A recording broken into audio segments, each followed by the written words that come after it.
NATO के भीतर तुर्की अकेला ऐसा देश है जो अमेरिका के लिए गले की फांस बना हुआ है।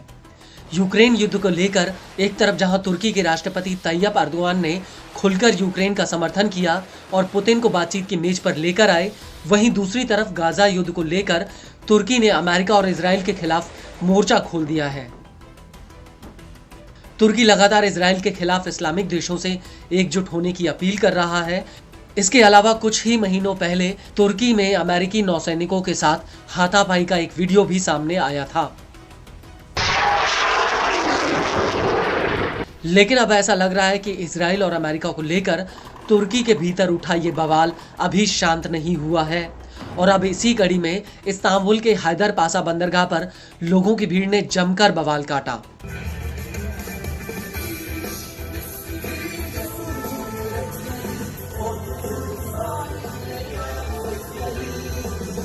जिसका वीडियो सोशल मीडिया पर वायरल हुआ है। दरअसल इस बंदरगाह पर जर्मनी के झंडे वाला MV कैथरीन जहाज आकर रुका था।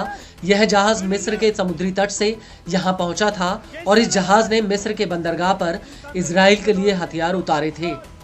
रिपोर्ट्स के मुताबिक 4 नवंबर 2024 की शाम को जैसे ही ये जहाज इस्तांबुल के बंदरगाह पहुंचा, वैसे ही सैकड़ों लोगों की भीड़ इस जहाज में घुस गई और जमकर बवाल काटा। इस दौरान लोगों ने जमकर इजराइल विरोधी नारेबाजी तक की। Ama bu gemiyi limanlarımızda barındırmayacağız. Katil! Ketrik! Türkiye'den defol! Katil! Ketrik!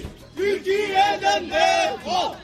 Media reports के मुताबिक इस जहाज पर करीब 8 कंटेनर थे, जिनमें 1.5 लाख किलो RDX था, जिसे मिस्र के अलेक्जेंड्रिया बंदरगाह पर उतारा गया था।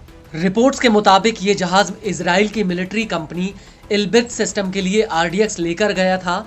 गौर करने वाली बात यह है कि इल्बिट सिस्टम इजराइल की सबसे बड़ी मिलिट्री इंडस्ट्री है। यह कंपनी विस्फोटक से हवाई बम, मोर्टार और रॉकेट जैसे हथियार बनाने का काम करती है और इजरायली सेना को इसी कंपनी से हथियारों की सबसे ज्यादा सप्लाई होती है।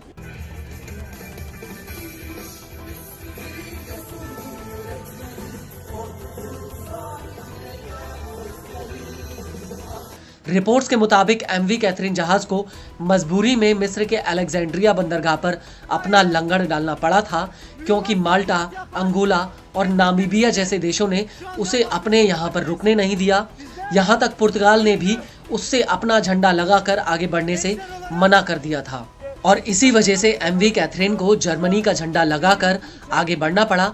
लेकिन गाजा युद्ध के बीच मिस्र अपने बंदरगाह पर इजरायली जहाज को रुकने और दूसरी तरफ जाने की परमिशन दे रहा है। Katil! Ketrik! Türkiye'den defol! Katil! Ketrik! Türkiye'den defol! वहीं तुर्की की बात की जाए तो ऐसा पहली बार नहीं है जब तुर्की में इजराइल की तरफ जा रहे जहाज को लेकर विरोध हुआ हो, बल्कि पिछले हफ्ते ही इस्तांबुल के अम्ब्राली बंदरगाह पर ऐसा ही बवाल हुआ था।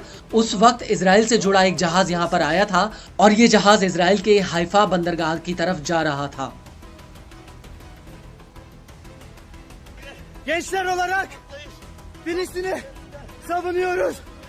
Katil Ketrik gemisini şu anda